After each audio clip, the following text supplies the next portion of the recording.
Busy schedule అయినా కూడా, ఎందుకంటే ఇప్పటి వరకు చాలా నియోజకవర్గాలు బీసీ సదస్సు తిరిగాం.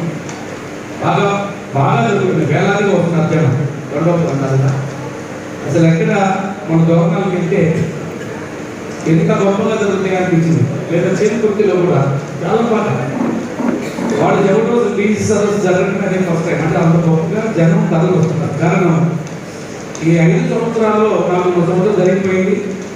వైఎస్ఆర్ కాంగ్రెస్ పార్టీ అధికారంలోకి వచ్చిన తర్వాత బలహీన వర్గాలకి మేమంతా వెనుదలుగా ఉన్నాం. బలహీన వర్గాల సంక్షేమ మాత్రమే, బలహీన వర్గాలకి ఏదైనా చేసేవాటి మేమే చేసాం. రాజకీయంగా కానీ ఇంకో రకంగా మరి 50 కార్పొరేషన్లు పెట్టాము, సీట్లు ఇచ్చాము, ఎమ్మెల్సీలు ఇచ్చాము చెప్పుకుంటున్న పరిస్థితుల్లో ఇవాళ చంద్రబాబు నాయుడు గారి 2014-19 మధ్య అనేకమైన ఆర్థిక సమస్యలు ఉన్నా, విడగొట్టబడిన ఆంధ్రప్రదేశ్ అశాస్త్రంగా విడగొట్టబడిన లోటు బడ్జెట్తో ఉన్న, కేంద్రం నుంచి సరైన సహకారం లేకపోయినా ఆయనకున్నట్టు మేధస్సుతో విజన్తో ఈ రాష్ట్రానికి అభివృద్ధిని చూస్తూనే బలహీన వర్గాల సంక్షేమానికి అనేక కార్యక్రమాలు చేయడం కూడా జరిగింది.